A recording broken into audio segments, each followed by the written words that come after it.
Welcome to the Unstuck Church podcast, where each week we're exploring what it means to be an unstuck church. When the key senior leaders in the church are clear on their roles and their giftings complement each other, the health of the church can grow exponentially. On the other hand, when those same leaders aren't owning the responsibilities they can't delegate, the vision can begin to bog down. On this week's podcast, Tony and Amy kick off a brand new series on sharpening your executive leadership skills with a conversation on some of the key roles an executive pastor can't delegate.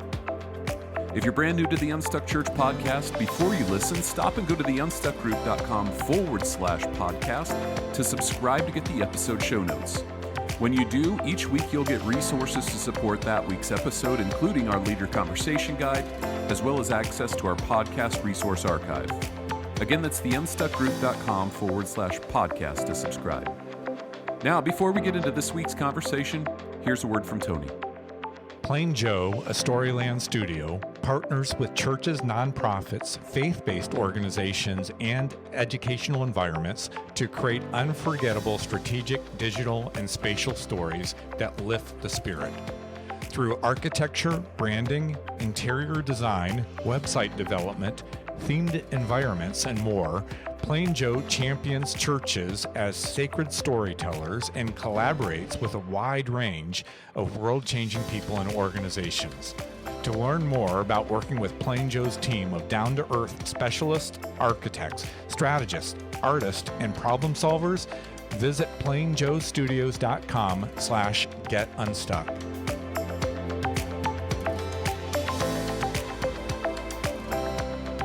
Well, Tony, you know what's great about this week? No, Amy, what is great about this week? Fantasy football has started up. Thanks for sending me the link. I know that's going to help our both our team and I think even the podcast, because there's always some inspiration with fantasy football. That's right, but I like to win. That's the problem. And so I get my competitive juices kick in, but I think this is going to be the year for the Tony Morgan fantasy football team to bring home the championship, Amy. All I know is that the Vikings are currently undefeated, so I am in a good place. All right. Well, this week, Tony, we are kicking off a new series on sharpening your executive leadership skills. And I think you said we could have called it, what was it? What senior pastors wish their XPs would do and what XPs wish their senior pastors would do. But I think our marketing team didn't think that was as catchy. So can you explain a little bit more about this series? Sure. The heart behind the series is this: when the executive pastor role isn't working right, the results are pretty predictable. Vision stalls, staff teams, they can get dysfunctional. Tension can develop in the relationship between the lead pastor and the executive pastor. And when the senior pastor role isn't working right, meaning if they're bogged down trying to do too many things and leading outside of their giftings, they probably aren't doing anything very well. And well, that's not a good sign for the future health of the church as a whole. So in the first two episodes of this series, we'll cover the three key roles an executive pastor can't delegate, 2 this week and 1 next week. And then in the next 2 episodes, we'll discuss the 4 key roles a senior pastor can't delegate. Hopefully, by the end of the series, you'll have a better understanding of how these 2 key leadership roles should work together and complement one another to produce a healthy, growing church. Got it. Well, I think a lot of our podcast listeners actually fall into one of those 2 roles. So I think the series will be really helpful. You said that today we'd be diving into 2 of the 3 key roles that an executive pastor can't delegate. So where should we start? Well, the first key role an executive pastor can't delegate is making the vision actionable, or in other words, owning the responsibility for closing the gap between vision and execution. I mean, clarifying and casting vision is a key role for the senior pastor, and we'll dive into that later in the series. But on its own, it isn't enough. Eventually, the church needs to define how the vision will be accomplished and then execute an action plan to actually see that vision through. And that's where executive pastors come in. Can you quickly just explain the difference between casting vision and making it actionable? Yeah, the gap between vision and making it reality is called strategy. And while vision may answer the question, where are we going next? A strategy answers for everybody in the organization and within the church. Here's how we're actually going to get that done. How are we going to get there and get those things done so that the dream actually becomes a reality? And those are the questions the executive pastor is responsible for helping to answer. Yeah, now that's key because a lot of complaints we hear when working with churches is they say things like this quote, "We have a great vision for what we want to do, but we struggle to carry it out. We get stuck on the execution piece because, of course, the day-to-day busyness of ministry wins out and no one on our team is responsible for keeping us moving forwards towards the big picture." So, Tony, making the vision actionable sounds nice enough, and many churches would acknowledge it's the piece that they're missing. But what does that actually look like? Yeah, senior pastors need to make the vision very clear and then release the how to their executive pastor. And from there, it's really the executive pastor's job to organize the teams, create the systems, define the deadlines, and to see the vision through and to delegate key initiatives into smaller steps along the way. The executive pastors are the ones that really need to manage the tension between total delegation and micromanagement, meaning they need to maintain organizational alignment while also empowering their team to actually get the work done. And it's their job to keep these teams' key initiatives and priorities top of mind and moving forward alongside the execution of day to day ministry responsibilities. You know, Tony, we've worked in churches long enough to know that these aren't easy tasks. I wonder if we could maybe stop for a second and consider the characteristics that someone in this role needs to perform so that these things get done effectively. So, could you paint a picture of what kind of person or what kind of skills are needed for an executive pastor to be able to do what you just said, right? Work the strategic plans alongside day to day ministry? Well, I would say the first and maybe foremost responsibility of this person really needs to be strategically gifted, meaning they're wired to drive the creation and execution of organizational goals and priorities. And that includes things like this, Amy, being easily able to lead the establishment and execution of organizational goals and priorities, and then aligning that work to the church's mission and vision. They also need to have an uncanny sense of alignment. It's like playing chess, not checkers. They're constantly working and reworking the Right. organizational alignment, things like staffing, finances, facilities, ministries, all these components of what it is required to engage the church's ministry strategy so that none of these things become a lid to growth. And then they need to be thinking about how are we going to get there, but they're not negative about that how. They're more solution oriented. Also, a person in this role needs to be wired as an activator implementer, meaning they're able to lead strategy and execution in an accomplishment of the vision. They need to be able to manage, prioritize, and delegate tasks quickly and intelligently. They need to be able to solve complex problems. They need to take the initiative. They can't wait for direction. They need to initiate that. And then they need to see the needs of the organization and act on them. And then, Amy, finally, I think this person really does need to be organized and a systems builder.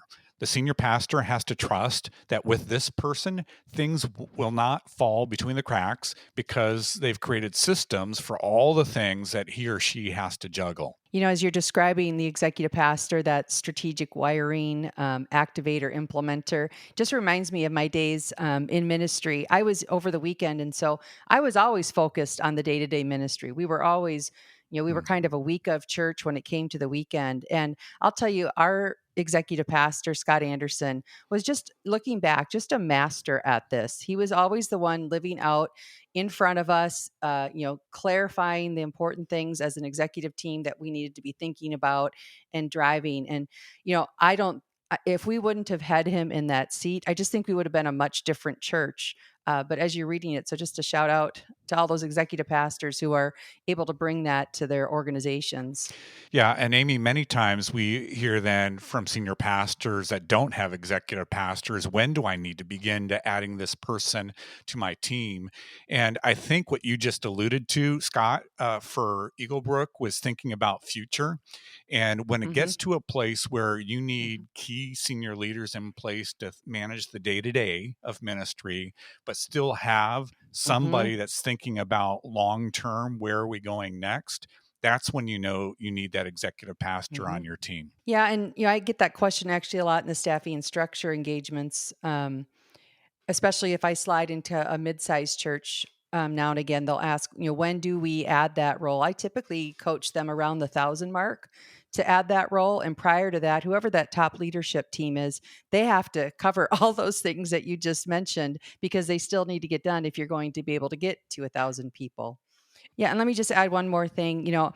That XP wiring, it's what a lot of churches complain about, having a lack of execution on their team that it's missing. But like you said, it also requires a lot of trust for the senior pastor to truly hand those responsibilities off to their XP and let them be in that driver's seat.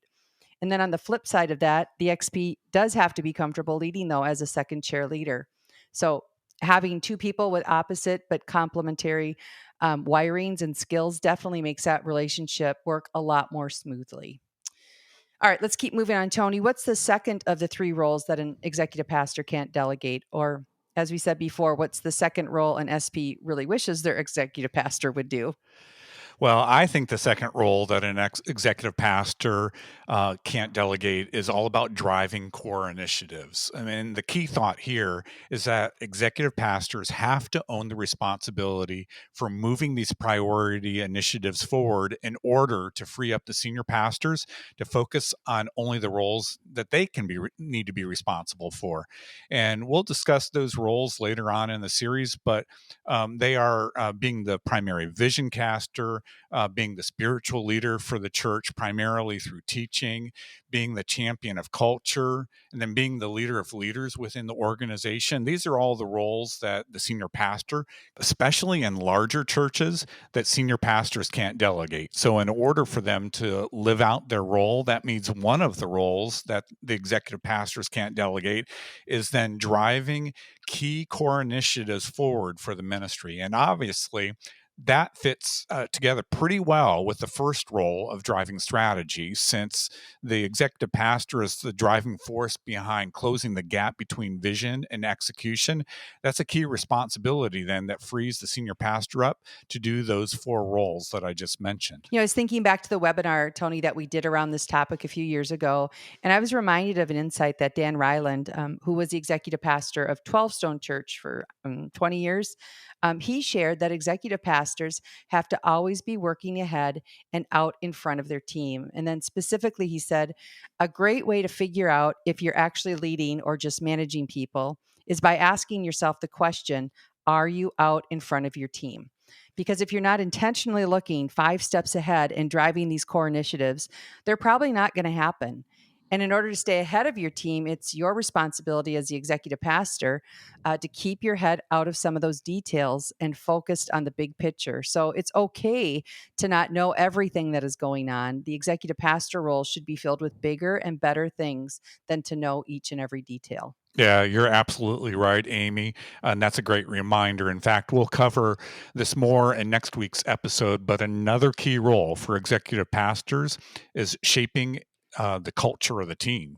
And whether that's through leadership development or recruiting or other functions of the role, if you're too into the details with other things, you can't rise up and use your time and energy to shape the culture in those ways. And those important things will end up taking a back seat, unfortunately. One other key part of driving core Mhm. initiatives is keeping the team focused and aligned, and that even includes the senior pastor.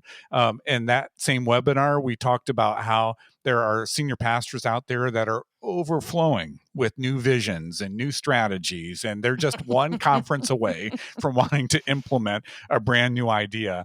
And on that topic, Jenny Catron shared some thoughts on how executive pastors can keep the focus on completing key initiatives when senior pastors are continuing to dream bigger dreams.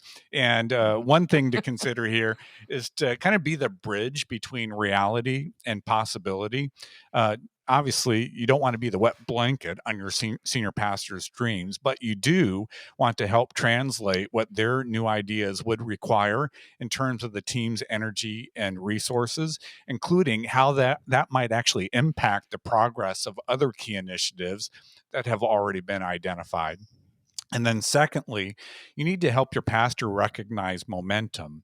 Visionary people tend to thrive off of energy and momentum, which is what often attracts them to new ideas. So, as an executive pastor, Mm-hmm. it might be helpful to regularly find ways to communicate the steps your team is taking towards fulfilling your strategy and the progress that's being made on those initiatives to your senior pastor so that they can feel that sense of momentum as well. I think that's great wisdom, Tony. It just highlights again how when an executive pastor and a senior pastor have those skills that complement one another and can work together, it's just done correctly, Mhm. right? The work is done correctly. And as I've mentioned, we'll get to that third and final role that an executive pastor can't delegate next week. I think we've probably have our brains full from the conversation today. But do you have any other final thoughts as we wrap up today's conversation? Yeah, Amy, I'd like our listeners to know about an exciting opportunity for executive pastors that we have coming up.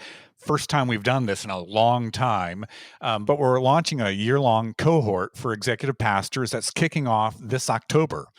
This cohort will kick off with a 2-day gathering hosted by Amy and myself, where executive pastors from across the country can get away from the whirlwind and enjoy a fantastic event, including great accommodations, fabulous food, because Amy, you know that when I have a gathering, I want to eat well. And then it'll give you the opportunity to connect with other gifted leaders who serve in their executive role at their churches. And then we'll continue in virtual meetings for the remainder of the year so that we can stay connected with those that are participating in the cohort and continue to talk about some of those roles that executive pastors really can't delegate. So if you're interested in joining us, you can learn more by checking out the link in your show notes. Well, thanks for joining us on this week's podcast. Like Tony mentioned, if you'd like to learn more about or register for our upcoming Executive Pastor Cohort, you can do so by using the link in your show notes. And if you don't yet have the show notes, just go to theunstuckgroup.com/podcast to subscribe. Next week, we're back with another new episode in our series. Until then, have a great week.